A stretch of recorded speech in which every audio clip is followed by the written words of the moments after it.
Hi everyone. For this session, we'll be covering the Ecorche of the human foot in the medial view. So we'll just go over some of the bone structure, some of the muscle structure, and then some of the ligaments and tendons here that you definitely will notice when you're drawing the foot from the medial view. I started off just like we went over with the osteology of the foot. I set this up in a very light wedge shape form. So from right in here, I had this light wedge shape form. And then I added this very lightly, I added a rectangular shape here for the back portion of the foot. This area in here, this part of the wedge shape, it comprises most of, or some of the tarsal bones, all of the metatarsal bones, and then the phalanges. The section that extends back here, this rectangular shape, for the most part, right in here, that is where the calcaneus bone is going to fall. And then obviously from the inside, from the medial view, you'll see predominantly the tibia. You won't be able to see the fibula from this angle. So right in here, we can have this, and remember, it can go at a variety of angles. It is a synovial joint, and it's basically a hinge joint. So just think of it as a door hinge that slides back and forth. Okay, so to begin with here, once I blocked in this simple shape, and I did it very lightly. In fact, you can no longer see it at this point because I've started to go ahead and add all the anatomical structure on top of it. The articulation of the bones, the tendons, the muscles, and so forth, all the little ins and outs. So once I got the wedge shape form in here, then I blocked in here. This is the tibia. The inside portion of the tibia where we see the ankle. This is the medial malleolus. That's an important landmark. If we do the front view and the back view, there's some important little key things to think about when you're drawing the medial and lateral malleolus. The medial malleolus tends to be a little bit at a higher angle than the lateral malleolus, and it wraps around the talus. But we're not going to cover the front view or the rear view at this time. Then we have a group of muscles that come here on the back portion of the posterior portion of the leg, of the lower limb. And a lot of those muscles that are in there are the flexor group. So what we have right here, we have coming in here, this is the flexor digitorum longus, and it comes down into a tendinous portion.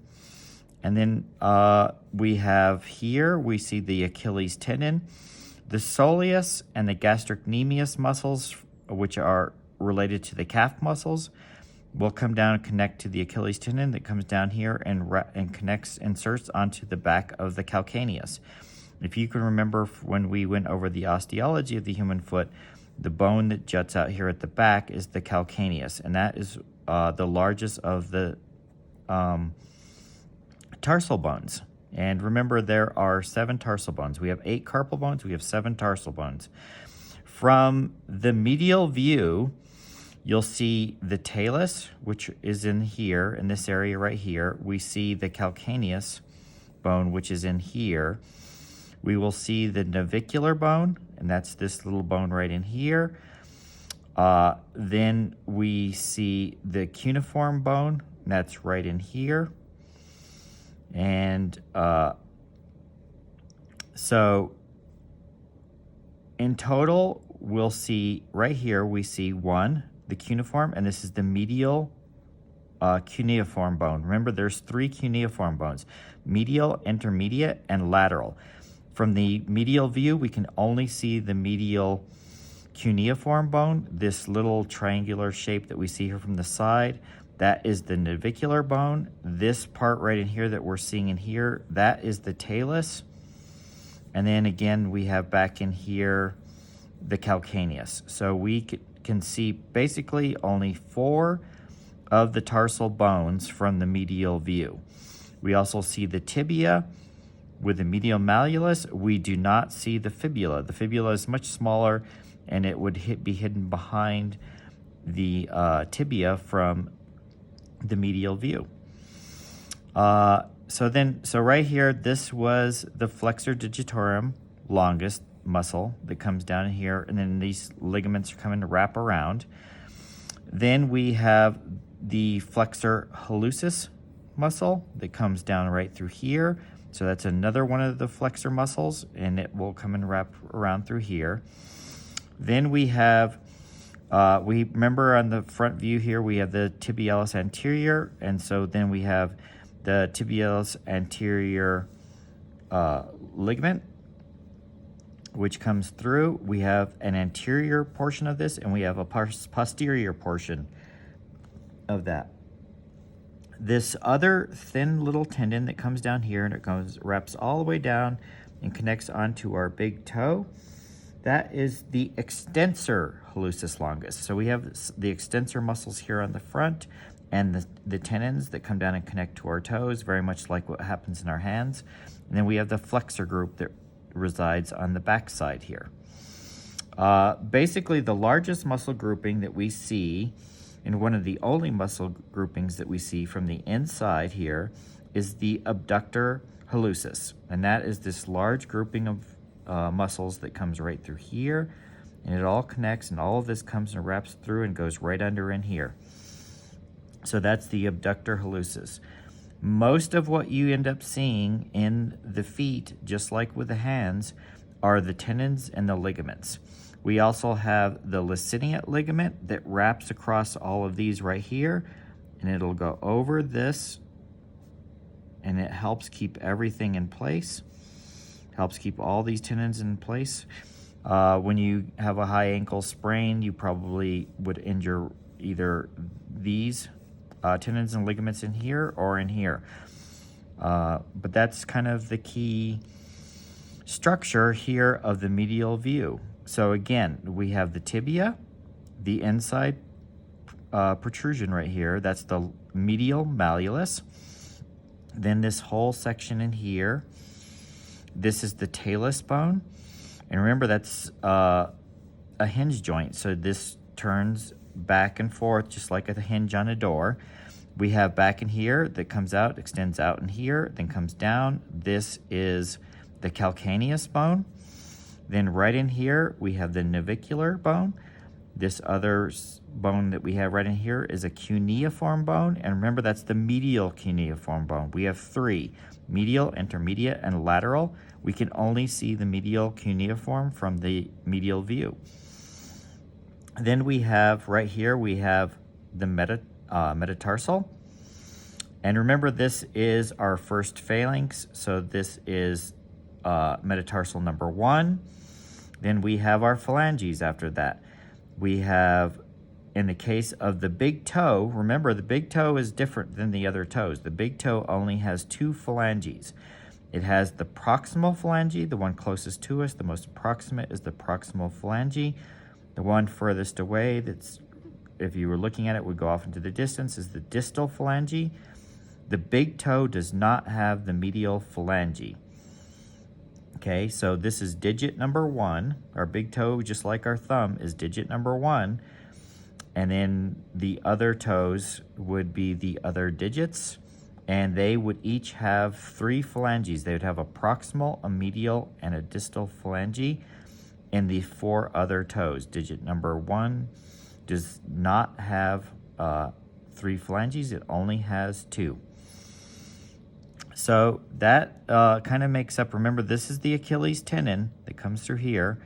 The gastrocnemius and soleus combine with that to come down and connect to the back of our calcaneus. And this is just a little bit of remnant of artistic license, where we sort of have skin pulled away so that we can see the muscle structure underneath the skin. That kind of sums up the Ecorche of the medial view of the inside of the foot. There's one other thing I kind of wanted to address before we go on to shading this, and that is the proportions of the human foot, the idealized proportion. So a good rule of thumb, and it's not always the case because some people have slightly longer feet, some have slightly shorter feet, but typically speaking, that if you take this full length and divide it in half, this little section here at the top of the medial cuneiform would be the halfway point. From the back of the calcaneus to this aspect of the cuneiform would be 1/2. This section here to our end of our big toe would be the other half. Obviously, when you add the skin and the flesh and the muscles, it might change ever so slightly. Some people might have slightly longer toes or slightly shorter toes, but a general rule of thumb to get things fairly accurate is to think of from here to the first medial cuneiform bone as being the halfway point. The other thing to keep in mind is when we're drawing these simple wedge shapes in the beginning to draw our foot, we don't have the back foot come straight in here. It has to come in and go out. Joints, remember, joints always get slightly wider. So when you come through here, your thinnest point should not be in here. Otherwise, it looks like it snaps off. So this always comes slightly wider right through here, just like on our wrist. It's wider as we get close to the joint, and it's a little thinner just above there.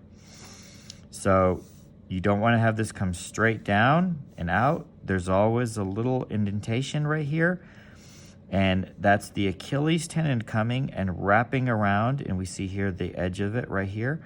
And that's the Achilles tendon coming and inserting itself into the calcaneus. Okay, so what I will do here is I will do a time lapse where I'll go through and I'll shade this, and that way you can see what it would look like shaded. So we can go over some of the principles of shading. You can see how they work to make it look more sculptural and three-dimensional. But I think, as you see here, the understanding of the bones of the human foot really matter a lot when you're drawing to make it look realistic. You want to start off with a simplified shape, but the bones are more prominent because there's not a whole lot of muscle structure that makes a difference in the actual form of the foot. So the better you get at drawing the bones of the foot and the bones of the hand, the better you'll get at drawing both. So now I will do the time lapse.